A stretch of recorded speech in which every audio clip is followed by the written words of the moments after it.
Okay, so let's make a start. So thanks everyone for joining us again today. So this is the third in what was intended to be a series of 3 webinars from the Next Generation PSF Services project in conjunction with the AI for Services group at the KTN. And I'm delighted, and I'll mention this in a bit more, that we've had such a kind of a good response that we're going to extend these webinars over another couple of weeks with a variety of different topics. But in terms of today, we've got another kind of stellar lineup talking about kind of seizing opportunity and the role of technology in the future of the firm. So kind of continuing our focus on technology during and beyond the crisis. Again, very briefly for those that weren't with us in previous weeks. So really the kind of motivation for these webinars came from the core project that's funded by UKRI and the ESRC, looking at innovation and the use of AI in mid-tier legal and accounting firms. So there's 3 aspects to our project, and it's nice to be able to invite people to get involved with the project.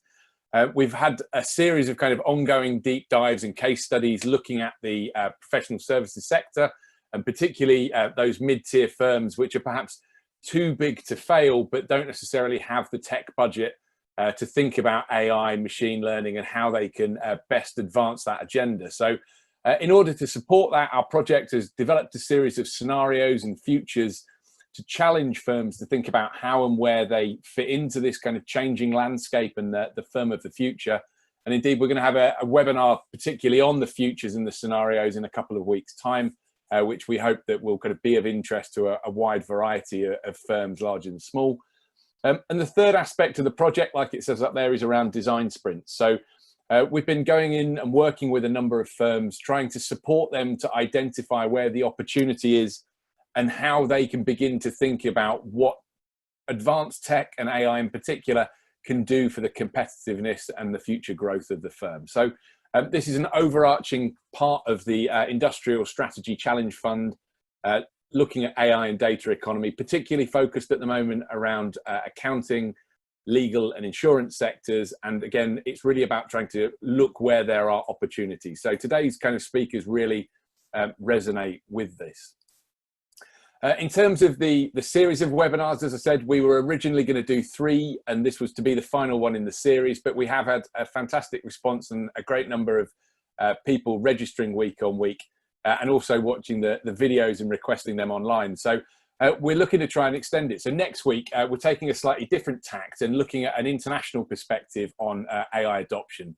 So we've got the speakers up on the screen there. So our guests from KPMG in Germany and DLA Piper based in Italy are going to talk about their experiences, as well as some of the researchers that are actively looking at this space and related to the core project.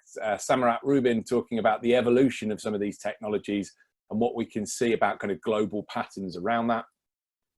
And I won't run through them all, but in future weeks, running now through to the end of July, we have got a kind of a range of different perspectives, looking at things like the challenge in mid-tiers in particular, incubators and incubation. And as I mentioned, this reimagining the kind of future of the professions, thinking about what we can begin to do to stimulate that debate further. So before I hand over to the chair for today, I'm delighted to be able to kind of welcome 5 speakers. So Becky Shields, who is a partner at Moore Kingston Smith, Martin Spring, who's a professor of operations and collaborator on this research project, Isabel Parker, who's a non-exec director of Panoram and former chief innovation officer of Freshfields, Derek Southall, who's the founder and CEO of Hyperscale Group, and Sophia Adams-Butty from Simmons & Simmons Wavelength. So I'm going to hand over now to Lucy, who will give a quick overview of where we're going to go. But please do keep your questions coming in on the chat as well. And we'll make sure that we address them. So I will unshare and hand back over to you, Lucy. Hello, my name's Lucy Kimball. I'm one of the co-investigators on the project. Very briefly, we're going to hear from 5 different speakers, 4 of whom are really leading influencers in their sectors in law and accounting, with sort of track records of doing quite strategic thinking and use of technologies, and now increasingly looking at AI. So we're asking them to think about the opportunities that have come from this moment that we're all in, sort of unexpectedly, where the use of technology is and the sort of transformations that are required. So they're going to be exploring digital transformation and sort of seizing the moment. So the running order Tim's already showed you. I've only really got 2 jobs. One is to keep people to time, because we want to be finished in an hour. And then secondly, to keep an eye on the chat. So I invite you to put your questions in the chat. I will keep an eye on that, and then I will sort of draw together across the questions for when all 5 speakers have finished. So Becky, if you're ready, our first speaker is Becky Shields from Moore Kingston Smith. Thank you, Lucy, and thanks, Tim. Delighted to be here and talk to you all today. I'm, as I already mentioned, partner at Moore Kingston Smith. I have a threefold interest in this topic, as well as obviously being a partner in a professional firm myself. A large proportion of my client base are professional service firms as well. And then on top of that, I have the responsibility for implementing data analytics and AI within our practice. So very much a topic very close to my heart. I think I wanted to definitely talk about the opportunities that we can seize here in the current climate. So if I think back to the projects that we have explored with regards to AI and data analytics, they've largely been around enhancing our current processes. We've looked at the ways we have delivered our services in the past and thought about ways that we can improve our productivity. And we haven't necessarily thought about how we can use technology to open new markets, different services, or potentially other avenues to grow our business. And I think we've got a unique opportunity right now to really reconsider the way we're delivering our services. If I think back to sort of the audit, sort of the main drivers like improving audit quality, that was a key driver for our implementing an AI platform. Another example is where we have used OCR technology to sort of streamline some of our data collection. But as I said, it was all very much about augmenting our existing practices rather than thinking and being truly innovative. I recently read an article published at the beginning of June by McKinsey's. It really summarised the current state of the accounting profession, and it was called "No Longer in Autopilot: Lessons for a CFO." And it really talked about how potentially the CFOs of some organisations have been in autopilot for a while. They've been doing modelling, they've been doing analysis, but it's largely focused on a very stable market, stable conditions. And what the current conditions have forced them to do is actually do exactly what Tim and sort of Lucy have alluded to, and some of the more detailed scenario planning. And this is where I think us accountants as a profession, we can really start to reimagine our services and where we fit within that piece. So we have a sort of unique ability to be able to obviously form very close relationships with our clients, really get to grips with their business, the markets in which they operate. And then we have this other ability that we learn throughout our training to be able to analyse data, look at the trends and the patterns inherent in it, and then be able to sort of translate that information back to our client and help them through this sort of scenario planning. And we have to be able to do that while using AI and advanced data analytics techniques such as predictive and prescriptive analytics. And I think just generally culturally as well, our client base have become more tech savvy almost instantaneously. 44% increase in the use of contactless payments. Obviously, we sat here in front of Zoom and various other platforms that are being used. There will be demands for us to sort of change our delivery methods. And so all of those things we sort of talked about in the past as being sort of cultural barriers to us innovating are almost being removed. And we, as I say, we have this unique sort of opportunity, once in a lifetime opportunity, to almost like start with a blank bit of paper and think again about what it is that our clients want and need. So an example of this is at the moment we've, well, for sort of the last 2 years, we've been developing a platform that enables us to connect directly to our client systems and on a transaction by transaction basis, we can collect that information and present that back to them in a meaningful way. And we always thought that was a very valuable service that we could provide to them, but it's really coming into its own now, because it means that I can keep a watching brief of my clients and what's happening on a daily basis, and really reach out to them with the right advice at the right time. And if I think back to the beginning of this crisis, when there was such a rapid change in the government aid that was being provided, generally the guidance is woolly at the start, and then obviously we got more clarification. So we were having to constantly sort of reach out to clients and sort of help them, guide them through that path. And so the need for sort of real-time data just came into its own. So yeah, I think it's definitely given us that chance to rethink the way we deliver our services. But on top of that, obviously, there's other avenues that we can explore. So we can think about our talent too. The geographical barriers are coming down, which means we can really think about where we actually get our talent from. You know, we're a London-based firm, and we've always strived for a diverse culture. We think it really helps in innovation. But of course, you know, when you're recruiting from in and within around the M25, actually you're only recruiting people that can afford to live in central London, which actually, how diverse of a population is that really? So again, this gives us that unique opportunity to really push innovation forward by diversifying our culture. But the other thing that I think I would just like to highlight, and more, this is a sort of plea for help from both my fellow panelists and everybody listening, is we're a training firm ultimately, and whilst I think there's lots of positives to the technology, I think one of our biggest challenges in the current environment is how do we replicate this sort of learning by osmosis that sort of goes on in the office? Like, how do we continue to all learn from each other and push innovation forward in this current environment when potentially people are working on projects in isolation?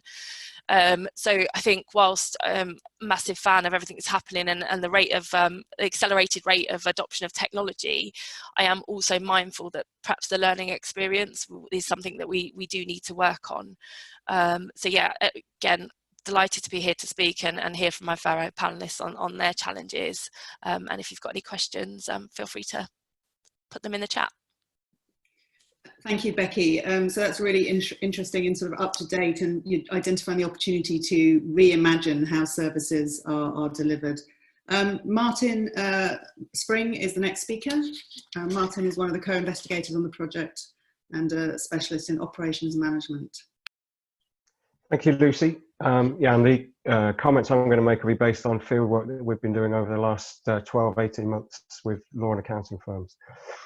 Something I've been interested in for a long time is what I call, in my trade anyway, the boundaries of the firm, which is basically about how do we, as a firm in any industry, decide what we do and what we leave to someone else, and how do we join the two together. And I want to look at that in the context of the work that we've been doing in this project. But to put it into context, perhaps reflect on the classic example of Ford Motor Company. Famously made everything from growing the trees to make the wheel spokes to selling the cars and building all their own machines for the production plants, pretty much. Now automotive firms concentrate on design, development, making a few key components themselves and outsourcing the rest, including outsourcing design and development of all their process equipment to a few big global equipment vendors. The interesting thing about this for me is that in various industries, these various factors change the logic of this boundary. What makes sense now won't make sense in 5 years' time in various industries because of the change in technology, the change in supply markets, the change in customer demands. And we can see that clearly happening in our industry, the industry that we're studying, and in particular, AI is disrupting that quite radically. In lots of ways, I'm sure, but I'm going to talk about 3 examples, and I'll be glad to hear about more from your experience. One is with outsourced subcontractors of services. The second is with the customer, and the third, increasingly important, is with vendors of technology. And in each case, it's about what do we do and what do they do.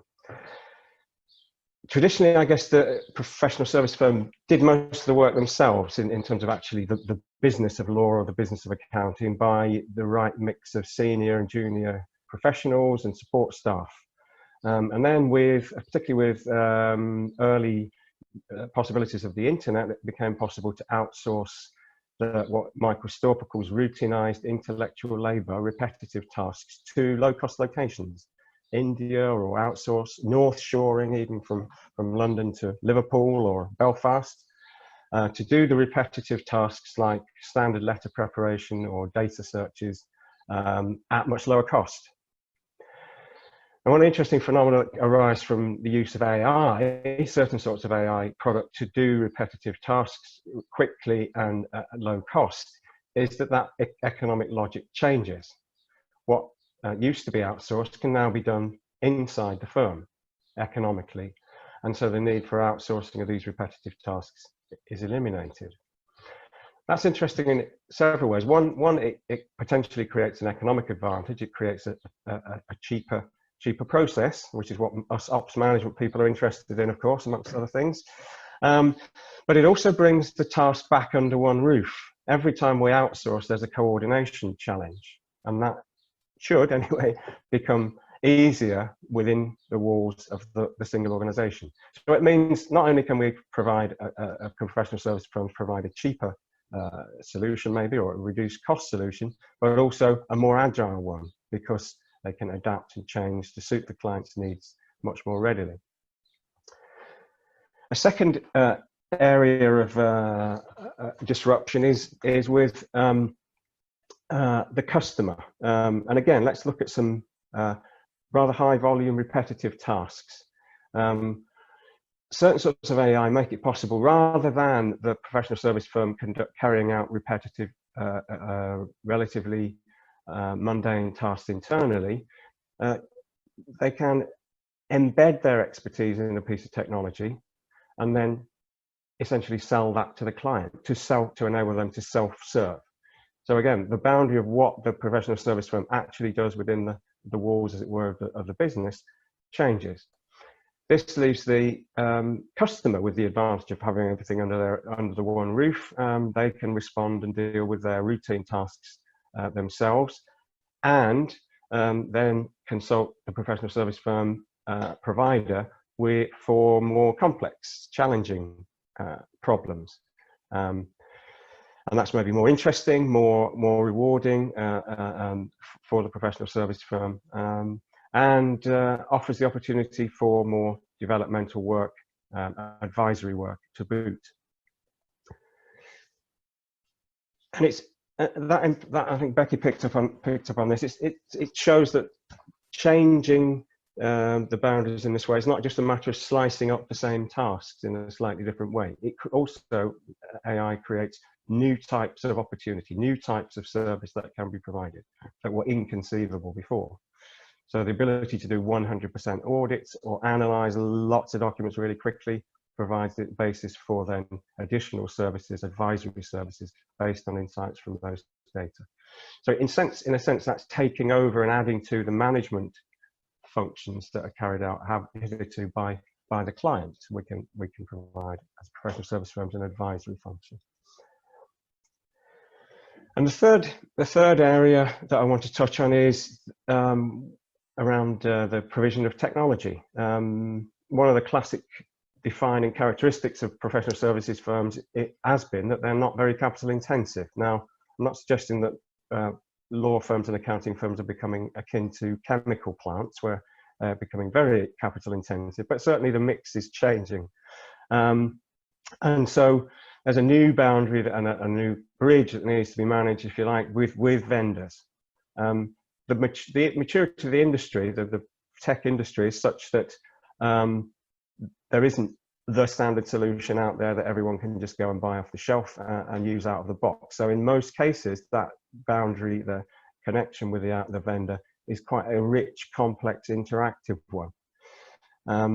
It's not a simple matter of make or buy. Often it's a co-development, co-production, co-design process. And that then raises the question of who does what in that development process, and how are the spoils divided, and what's in it for each party. As Michael Jacobides at London Business School says, not only who does what, but who gets what.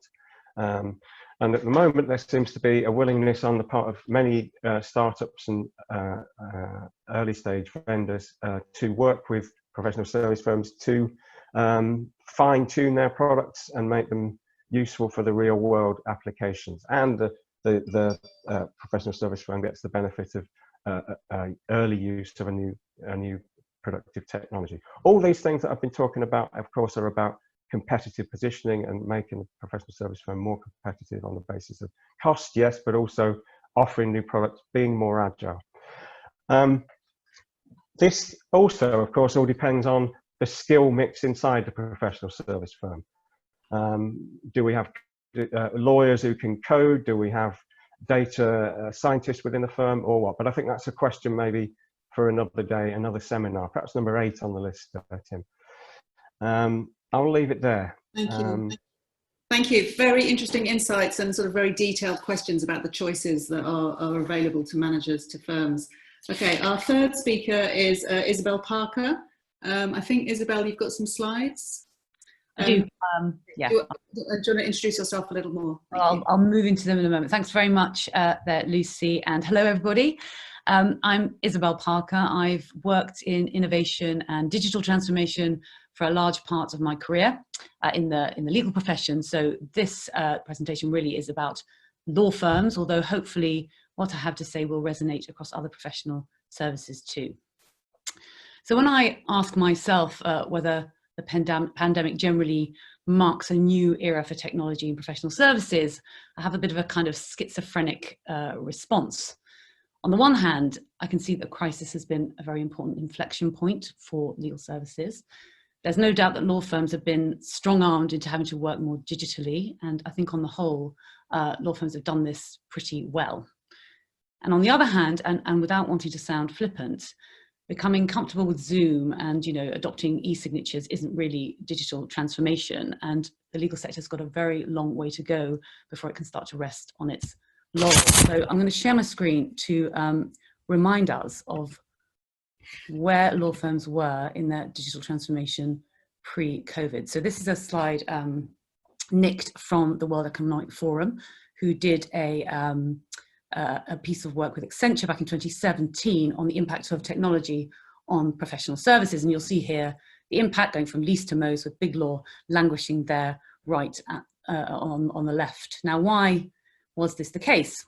Well, before the crisis hit, lots and lots of comments were calling out the fact that incumbent law firms had a sort of fragility to them. There were a lot of different forces in play. New competition from the Big Four is one of them. New competition from the emerging law companies, new technologies, new platforms coming online, and then there's always this sort of spectre of the Amazon of law lurking around the corner. And of course, we can't forget our clients in all of this, who are becoming much more focused on value for money and passing up their work accordingly. So law firms were definitely under threat. And yet, in my view at least, law firms didn't really take these threats very seriously. Lots of money was still being made, and when that's happening, there's not a very compelling reason to change anything. So law firms in the main didn't really buy the message about disruption. But the disruption that COVID-19 has created really, can't be ignored. And it's not just about weathering this lockdown period until we all return back to normal. It seems very likely that both corporate and I guess our individual psyches are going to have to change permanently as a result of the pandemic. And for businesses to be successful, they're going to have to rethink their operating models for the next decade and beyond. So it's my view that technology can only inform the future of the professions as part of wider digital transformation. And what do I mean by that term? Well, there's loads and loads of definitions out there, but I really like this one. So digital transformation is the process of using digital technologies to create new or modify existing business processes, culture, and customers to meet changing business and market requirements. This is wordy, I grant, but it does hit all the essentials. So it's sufficiently broad, so it reflects the fact that digital transformation isn't just technology, it's also process, culture, and obviously the customer, very important. It also suggests the context for why digital transformation is so urgently needed, because the market and the economy and our competition are changing very, very radically. So given that we're headed into a global recession, sadly, of unprecedented scale, it seems to me that the legal profession and professional services generally need to see digital transformation not as an indulgence, but as an absolute necessity, an urgent necessity. So, law firms are going to have to start to look long and hard at their operating models and their culture, and to make sure both are sort of fit to allow digital transformation to take hold. So this is a view of what I would consider to be, and this is all up for debate, many views on this, but this is what I would consider to be the 5 essential digital success factors, if you like, that will need to be addressed to future-proof a business. So 5 categories at the top, which I've taken from my own research into what makes a digital company effective. So effective digital companies, they focus on customer needs and the customer experience above all else. They take a very strategic approach to digital transformation, so not a piecemeal approach, a strategic one. They have commitment. They commit to seeing that transformation through right to the end. In terms of talent, they hire the best people to make that change happen. And most importantly, I think they create a culture in which transformation can take hold and flourish. And there's real opportunity now for the legal sector to learn from other more digitally mature industries and start to accelerate their digital transformations, focusing on these 5 categories and also on cultural and business model change in particular. So that's all very well, nice boxes, nice words, but what does this mean in practical terms? There's so much I could say about this, but we are time constrained, so I'm going to keep it quite high level. So looking at these 5 categories from a practical lens, when we talk about customer focus, law firms need to harness that incredible energy they put into historically serving their clients, but refocus it so they're listening more, listening to client needs and thinking about the client experience, adopting service design principles to map customer journeys. And that's going to stop that tendency that we see over and over to deliver Rolls-Royce product, Rolls-Royce price when the client wants a Mini. We've all heard that example. And focusing on the customer experience, it's not expensive, right? It's an easy thing to do, but you do have to have attention to it and senior sponsorship. Strategy is really, really important. You have to have a strategic approach to digital transformation. And in my view, law firms many of them aren't treating digital transformation as a strategic priority. They're innovating around the edges, they're making incremental change, but they're not thinking about it holistically. And developing a digital transformation vision and strategy, which I think probably Sophia is going to touch on a bit later on, is really, really essential, working with the sort of technology of the firm. When I talk about commitment, I mean both financial commitment, money, and commitment of leadership time. Law firms really do need to recognise the business case for investing in digital transformation, both to make the firm more resilient and to drive new growth. And both Becky and Martin alluded to that. Recent research from Accenture has shown that companies that invest in growth in the wake of a crisis just outperform the others that play it safe and just think about cost. Talent really does urgently need attention in law firms. So they commit loads and loads of time, an inordinate amount of time actually, to recruiting the best legal talent, but not the same attention to the best digital talent. And there's great opportunity here. Becky talked about the geographical barriers coming down in terms of talent, and I think it's the same cross industry. You could snap up, a team from Uber, from Airbnb, who would never have looked at a law firm in the past. They're available, they're out there. And finally, and most importantly, culture. McKinsey, whose thought leadership during this crisis has been brilliant, check it out, has said that culture is the #1 barrier to digital effectiveness, and I utterly agree with that. Successful digital transformation can only flourish if you have a culture that's, curious, adaptive, transparent, comfortable with failure, and that's really hard to achieve, but particularly hard in a law firm for a bunch of reasons we haven't got time to go into now, but it isn't impossible. And I think this new work paradigm where we've let our colleagues into our homes to see all this sort of messy, unairbrushed reality has started to humanize this corporate culture. Firms have got to build on that. So I'm going to summarize very quickly. I hope I'm not out of time, Lucy. Very quickly, 4 points, 4 takeaways from me. Technology will play a central role in the future of the professions, but only as part of wider digital transformation. Digital transformation is really hard. It takes commitment and investment and the right digital talent. The legal profession has a unique opportunity right now to build on momentum and accelerate their digital transformations. And finally, although we didn't have time to get into the business case for digital transformation, I could talk about that at length, For the firms that nail it, the rewards are really, really significant. So that's me. I hope that was helpful. I've got so much I could say on this topic, and if anyone wants to sort of have a dialogue with me, please feel free to reach out. Thank you, Isabel, and thank you for that perspective, which was from law, but actually much broader. And we're staying in a sense with law, but also the broader issues. Derek Southall from Hyperscale, who's going to share some perspectives on work they've been doing supporting. Thank you. Thank you. So we're a technology, digital and innovation advisory business, which pretty much work across the profession and other industries and in-house. And we've been speaking to a lot of law firm leaders. So we just wanted to give a perspective really about what they were thinking and what they were doing, and are any of the things that we're talking about today sort of being actioned really. So I'm just going to sort of share a few slides. Bear with me.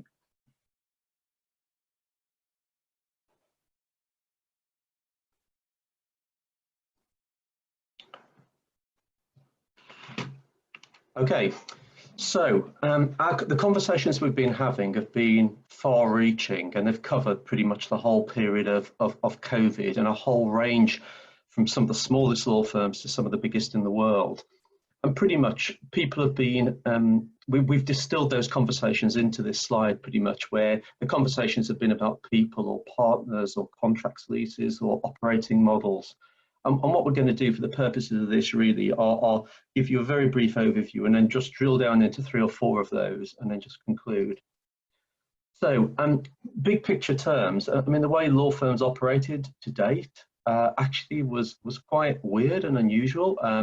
Pretty much that they paid out all of the money that they enjoyed in a year, and their cash reserves were pretty low. Again, some of the sort of figures that we can see here, you know, basically more than half of the top law firms basically literally are in the camp of covering literally 1 or 2 months of operating expenditure. The figures really from the Law Society on the high street as well are again pretty worrying for the profession, in that, you know, a huge proportion of high street firms just may need to shut down.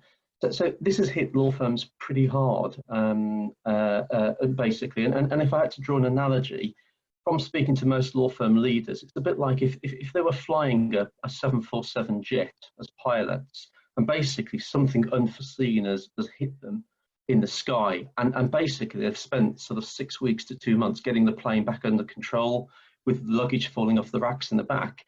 They've now stabilized it and are a bit more comfortable, but basically they're flying in fog. The radar's gone. They don't know what society is going to look like. They don't know what the economic climate is going to look like, and actually starting from that base. But they absolutely recognize that when they've landed and got on the ground, it needs to be different. And there are still some firms, I'll probably say about a third of the firms we speak to are still in sort of dire straits, but probably 2/3 are really now trying to transform themselves and work out what their new model looks like. So I'm just going to pick 4 areas. People, first of all, a huge amount happening under people. We've obviously seen the furloughing piece, and law firms have actually done that pretty extensively. Thankfully, that's beginning to be rolled back now with quite a few people.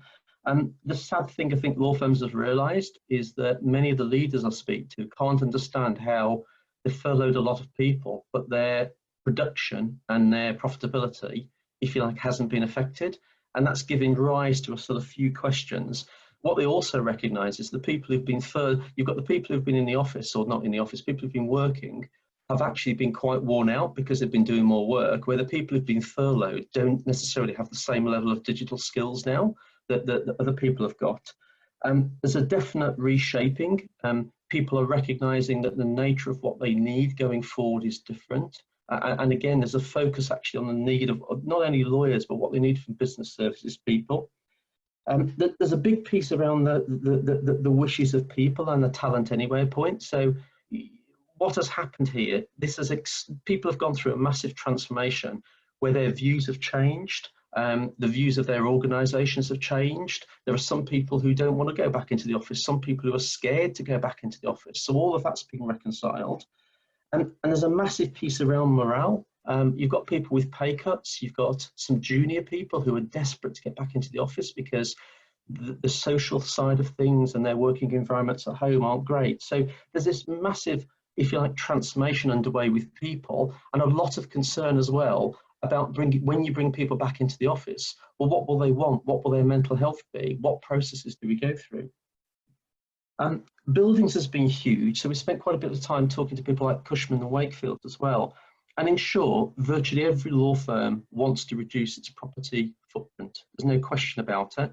They're standing back looking at the shape and size of their real estate, and also what bizarrely the transformation industry has spent the last 20 years getting people out of cellular offices into open planning. We now need cellular offices back. Two angles really. The return to work. Most organisations are recognising there's going to be probably 35% maximum people that can bring into the office. That's not against 50%, that's against 56%, which was average occupancy before. Anybody with a high-rise building over 4 stories, the lifts are problematic. There's a big question there.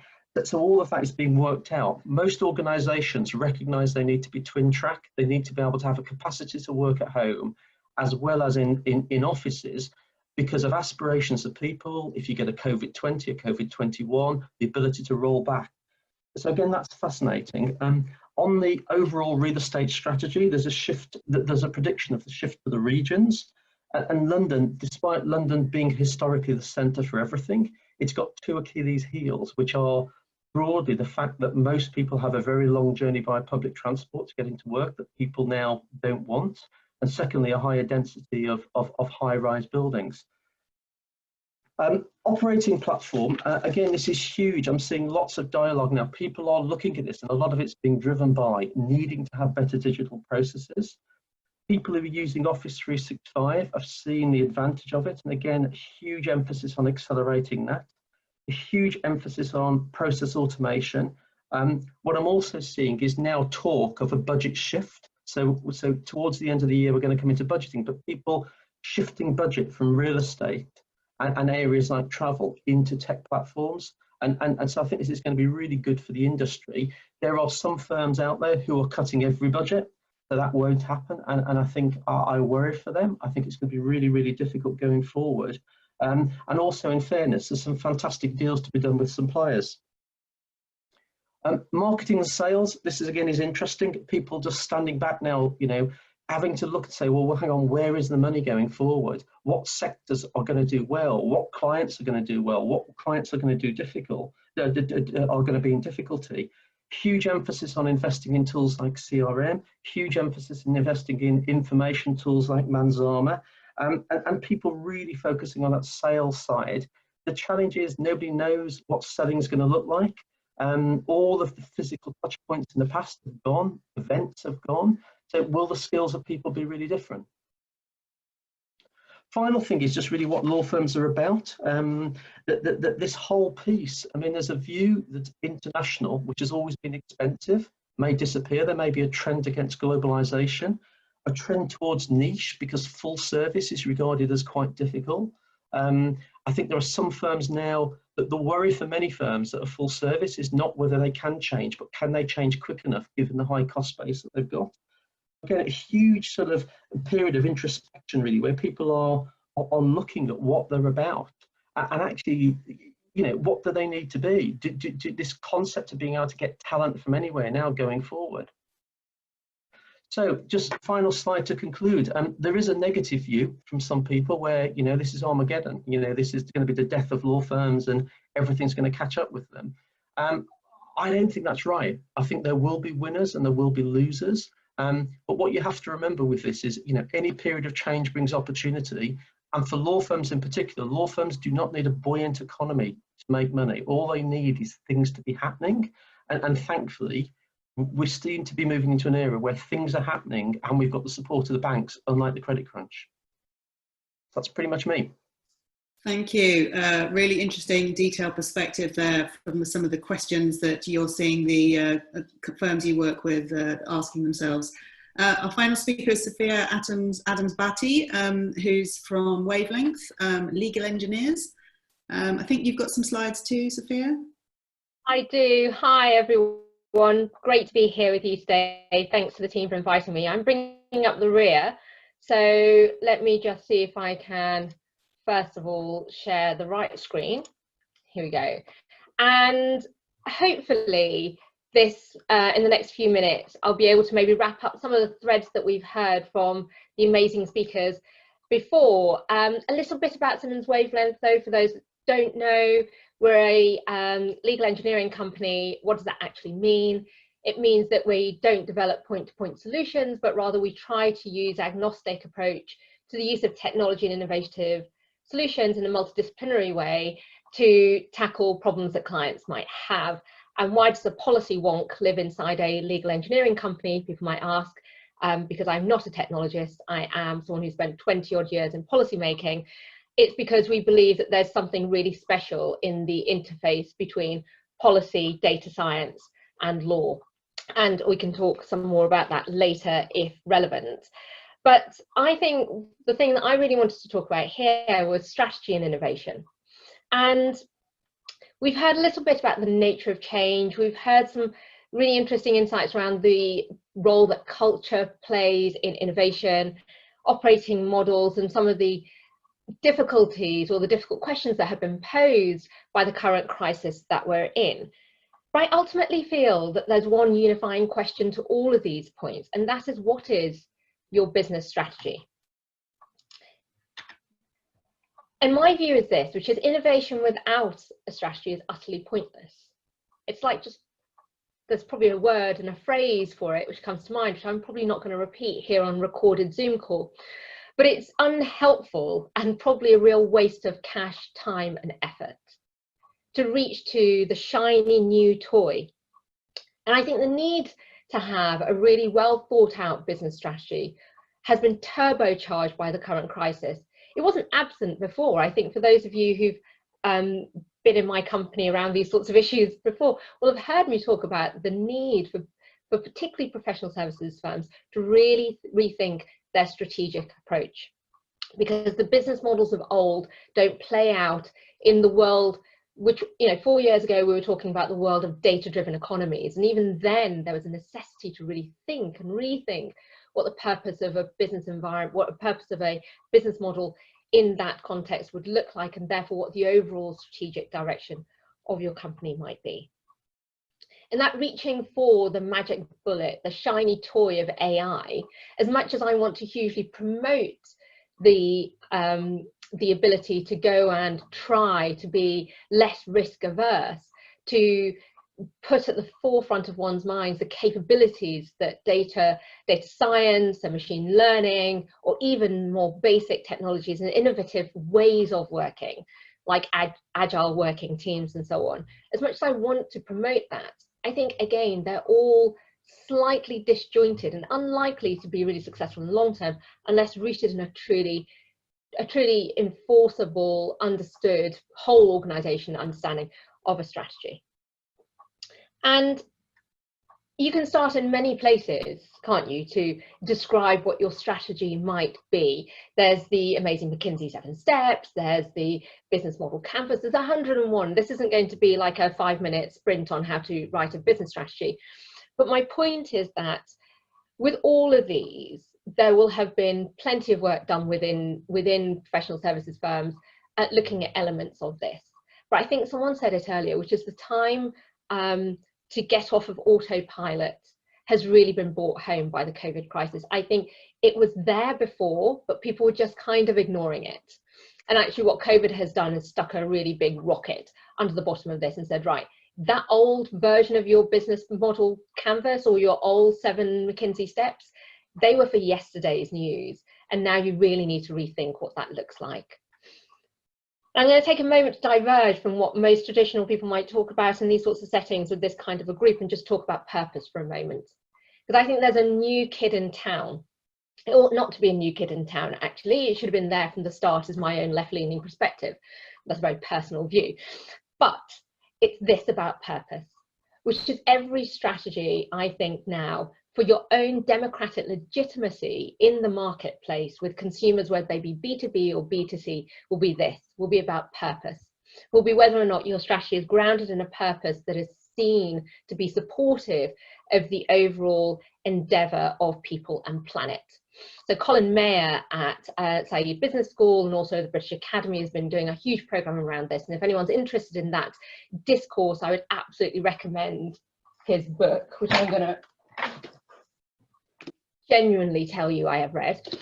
And I genuinely think it's an important area because it is predicting or demonstrating a discourse of a shift from this, which was the old kind of anchor to your business strategy, which is the Friedman-esque proposition that the one purpose of a business is to make its shareholders richer.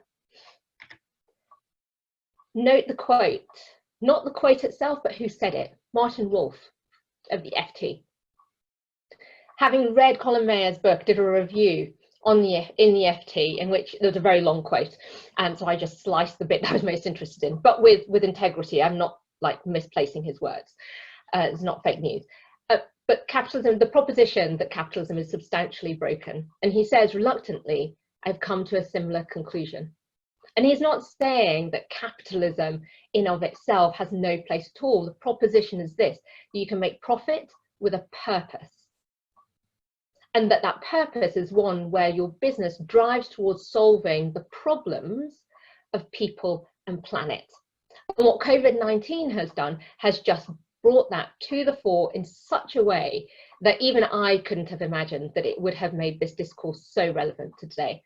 And I think every business across the nation ought to be thinking about that one question, which is whether or not their strategy is solely rooted or significantly enough rooted in a purpose that they could demonstrate. And if it doesn't, then I would propose that they're probably in some form of trouble. And this isn't all just kind of, you know, liberal speak. It's also really good business sense.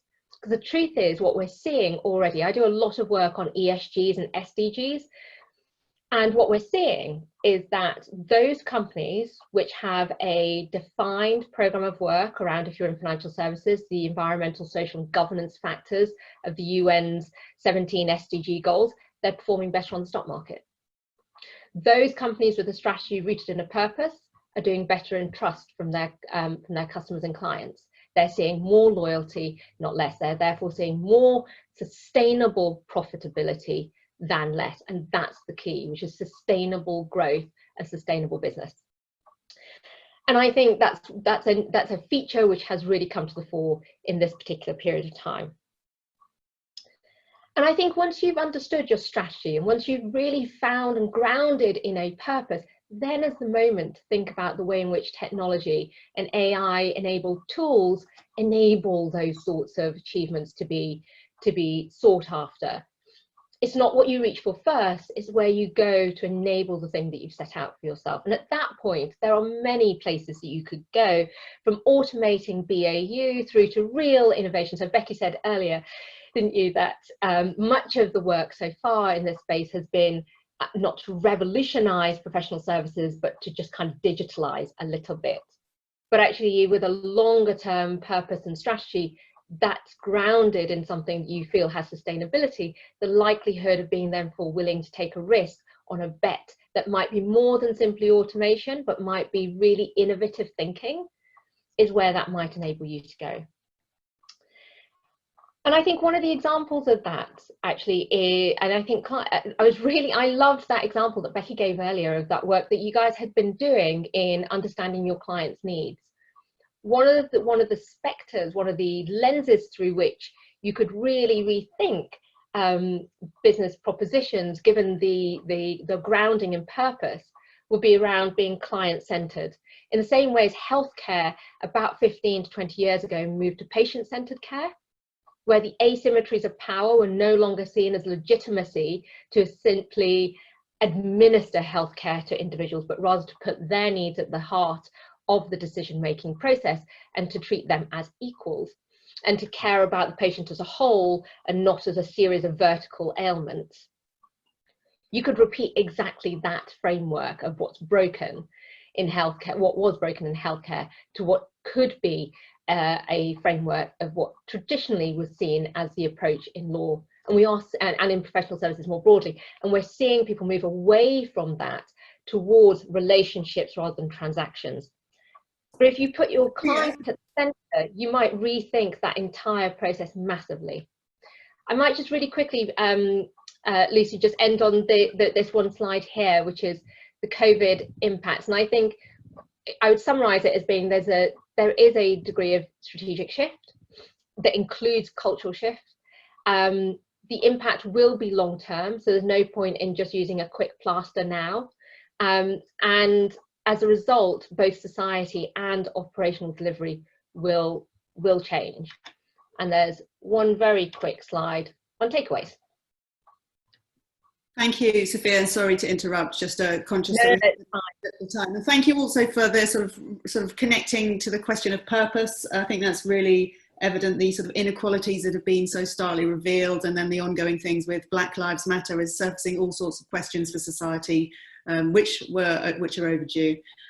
So there's a couple of questions in the chat. I'm going to just slightly summarise one of them because we have limited time, and there's a few words we need to hear from the the KTN just before we end. So the question that was in the chat, one of them is about the differences faced by capital firms that don't have a lot of access to capital and possibly are outside London, whether some of these questions around culture and change and digital, does it play out differently for those firms? Do any of the panelists want to respond to that question?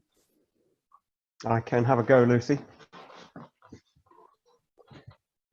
From what we've seen, I think there seems to be a lot of evidence of firms outside of London, first of all, interacting globally with tech vendors and developing the bespoke kind of solutions. So although there's obviously a concentration in London, I don't think it's exclusively the way these things work. And I mentioned in my comments about capital intensive nature of other industries. I mean, it seems to me that a lot of these solutions are not big capital investments, but often funded in a different way. And the real challenge is finding time of the firm's staff to engage in development rather than earn fees.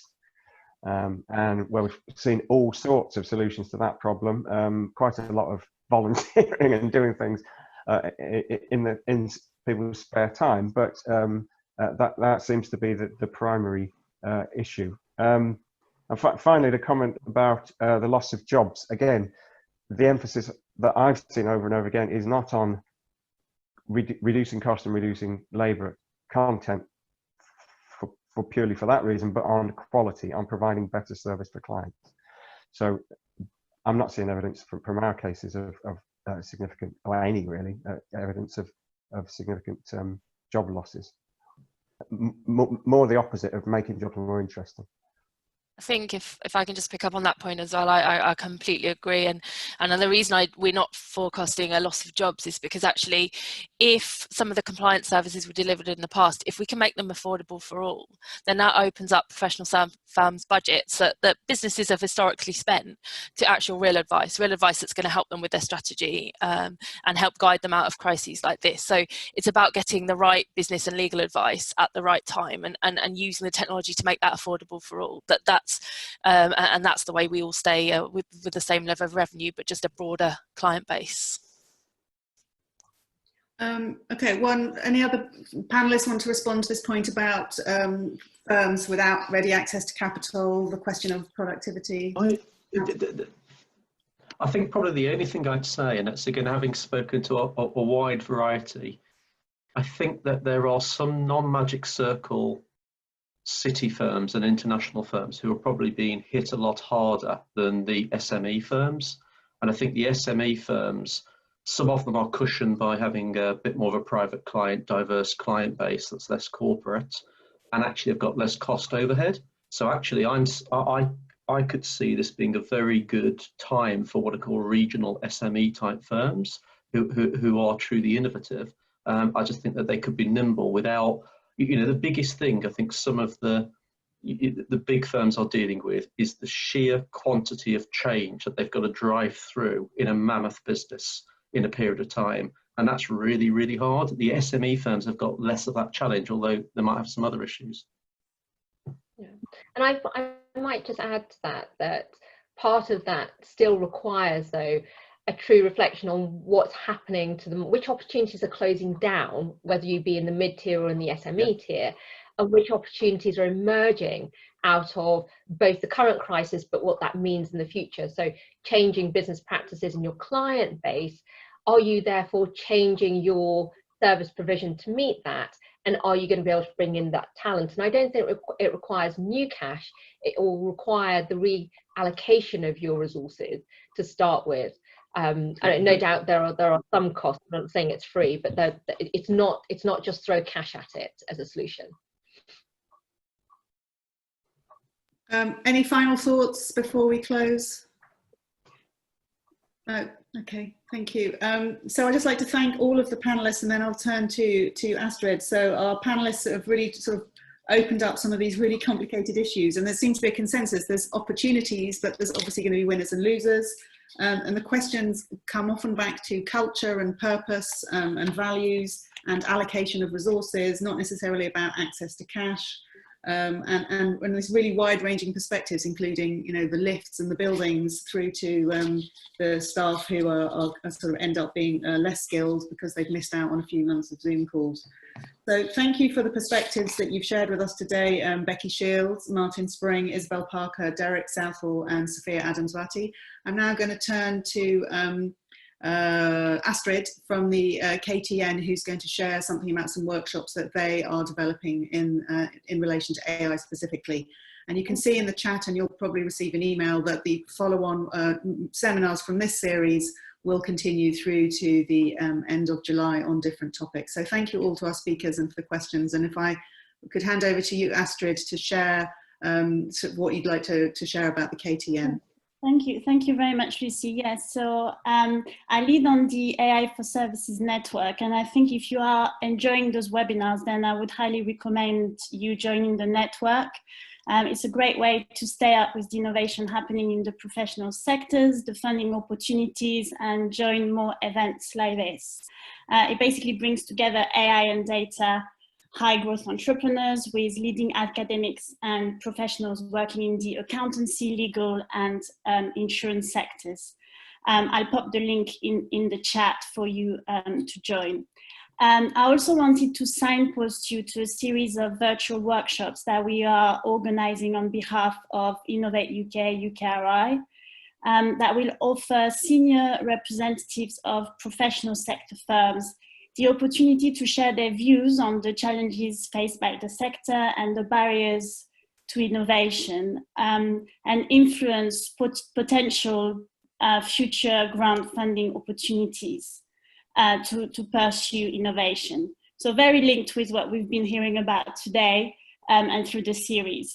So we've got 3 dates. Tuesday, 7th of July, that's legal. 9th of July is for the accountancy sector, and the 13th of July is for the insurance sector. And we've partnered each time with professional bodies and organizations such as Legal Geek, the Law Society of Scotland, ICAW, and CII. And it will be a true virtual workshops from 10 till lunchtime using virtual post-it notes. And you'll also be able to network one-on-one with other delegates. So it's really an opportunity not to be missed. We only have limited number of spaces. So it is an expression of interest registration link.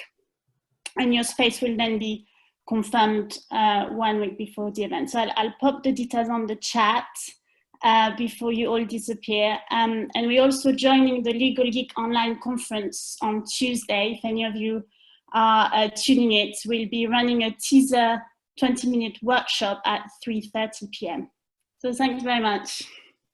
Thanks, Astrid. So just really, well, the first piece of good news is that your workshop is not going to overrun with our webinar on the 9th. So that's the important thing.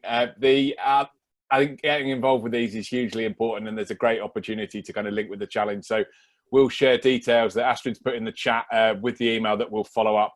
And I hope to see as many of you as we can again next week. So my thanks for Lucy chairing today, and again to the speakers. And we hope to see a good selection of you again next week. So thanks very much for participating.